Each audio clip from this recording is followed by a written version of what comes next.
Attack తర్వాత ఎక్కడ అడుగుపెట్టినా చేదు అనుభవమే. ఏ అంశానికి సంబంధించిన ప్రపంచవ్యాప్తంగా ఇప్పుడు ఇలా వేలెత్తి చూపించబడుతోంది పాకిస్తాన్. ఎక్కడికి వెళ్ళినా ఎదురు దెబ్బ తగులుతోంది. ఈ నేపథ్యంలో ఐక్యరాజ్య సమితికి సంబంధించిన బిగ్ బ్రేకింగ్ న్యూస్ చూస్తున్నారు. ఆర్టీవీ స్క్రీన్ మీద వార్ బ్రేకింగ్ న్యూస్ చూస్తున్నారు. ఐక్యరాజ్య సమితిలో పాకిస్తాన్ కు చేదు అనుభవం ఎదురైంది.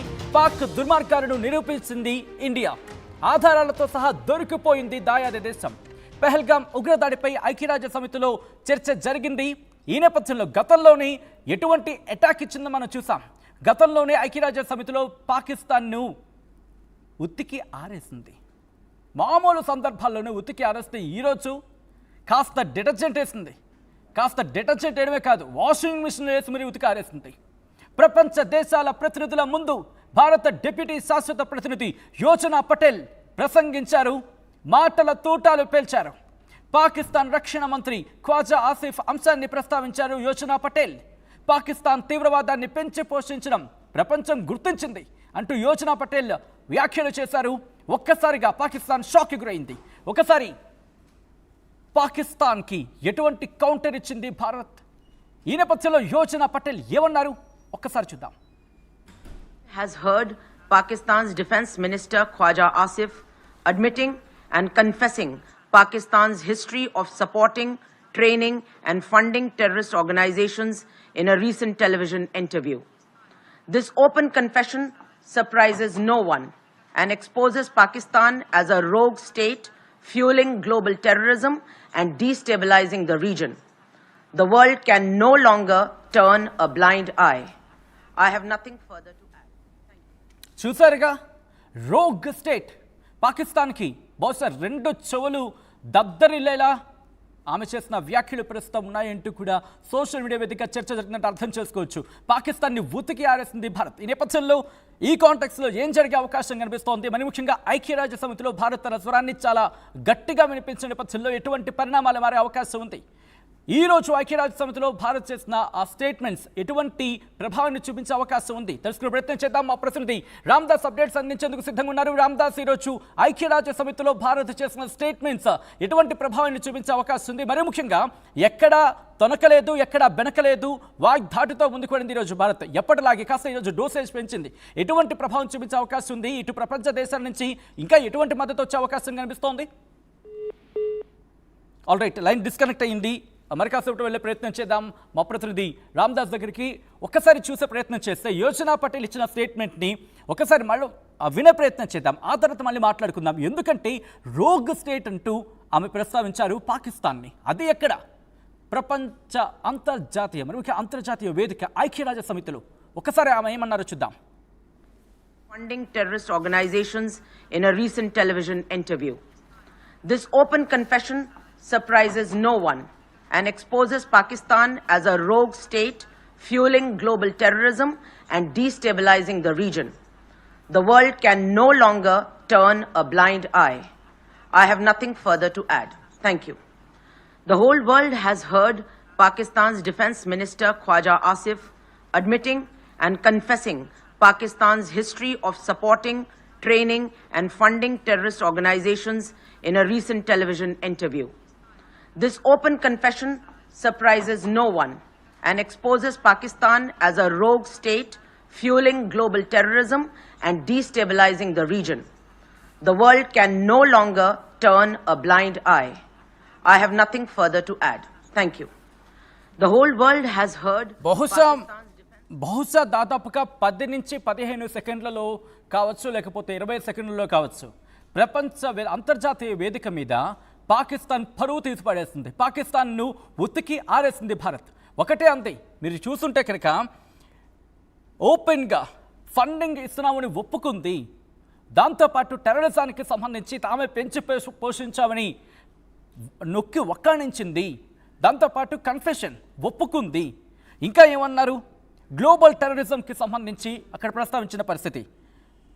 డీస్టెబిలైజ్ చేసేందుకు పాకిస్తాన్ ప్రయత్నిస్తోంది. ఈ అంశానికి సంబంధించి మాట్లాడుతూనే ఇక ప్రపంచం ఏం గుడ్డిది కాదు, లేకపోతే కళ్ళకు గంతలు కట్టుకొని ఉండదు అంటూ ఇప్పుడు ప్రపంచ దేశాలకు ఇన్ఫ్యాక్ట్ ప్రపంచ దేశాలు యాక్టివ్ అవ్వాల్సిన అవసరం ఉందంటూ యోజనా పటేల్ చేసిన వ్యాఖ్యల నేపథ్యంలో ఆ ప్రభావం ఎలా ఉండే అవకాశం ఉందంటే కనుక కామ్గా అంటే టెర్రరిజానికి సంబంధించి ఇబ్బంది ఫేస్ చేస్తున్న ప్రతి దేశం కదిలే అవకాశం ఉంది.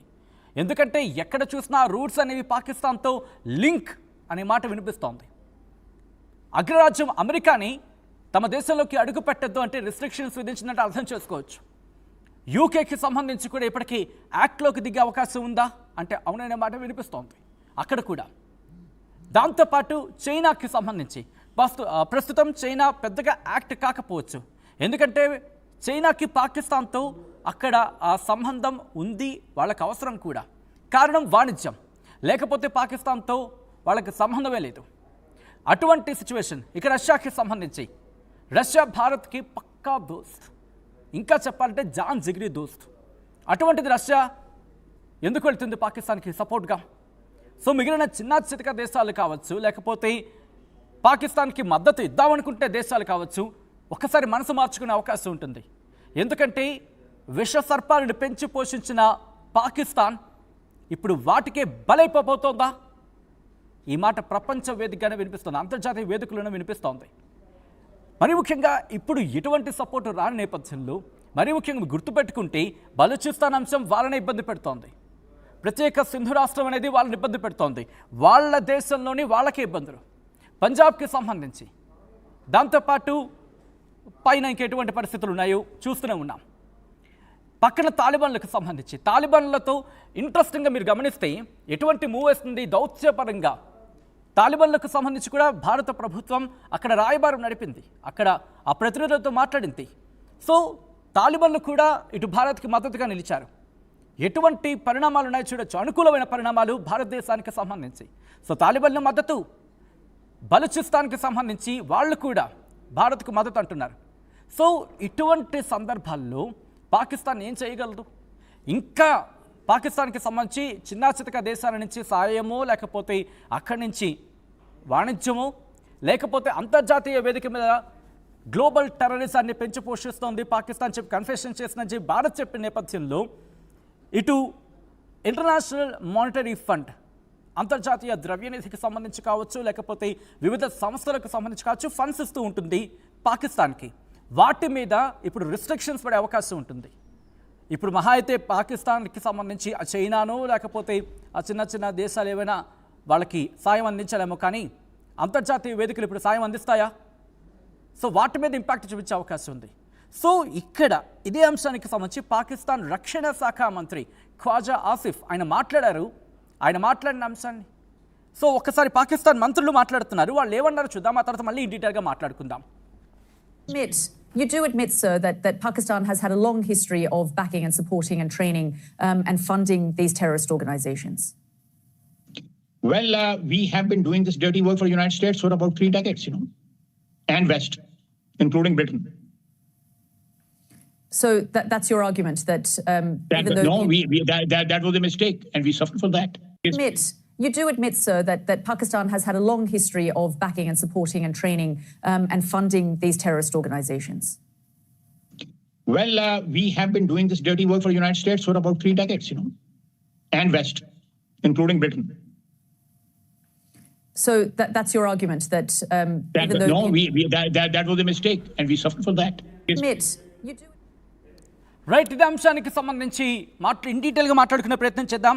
పాకిస్తాన్ రక్షణ శాఖ మంత్రి ఖ్వాజా ఆసిఫ్కి సంబంధించి మాట్లాడుకునే నేపథ్యంలో ఆయన స్టేట్మెంట్స్ ఇప్పటికీ అంతర్జాతీయ వేదికల మీద ఘోషిస్తోంది. ఆయన చేసిన వ్యాఖ్యలు పాకిస్తాన్ను మరింత ఎరకటంలో పడేశాయి. పాకిస్తాన్ అసలు నిజాన్ని పూర్తిగా బట్టబయలు చేస్తుంది.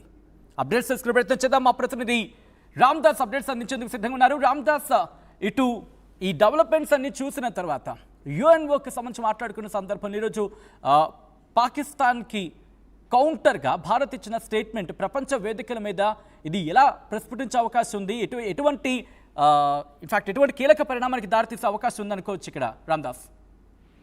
డెఫినెట్ గా అంతర్జాతీయ వేదికపై దాయాది దేశం పాకిస్తాన్ కు భారత్ అయితే గట్టి షాక్ ఇచ్చింది. ముఖ్యంగా సీమాంతర ఉగ్రవాదాన్ని ప్రోత్సహిస్తూ హింసకు పాల్పడుతున్న పాకిస్తాన్ కుట్రలను ఐక్యరాజ్య సమితిలో భారత్ అయితే ఎండగట్టింది. పాకిస్తాన్ ఇకపై ఏం చేసినా చూస్తూ ఊరుకునేలాంటూ గట్టిగా హెచ్చరించింది. ఇది కొత్త ఏం కాదు, చాలా సందర్భం వచ్చినప్పుడల్లా ఇలా అంతర్జాతీయ వేదికలపై భారత్ పాకిస్తాన్ కుట్రల్ని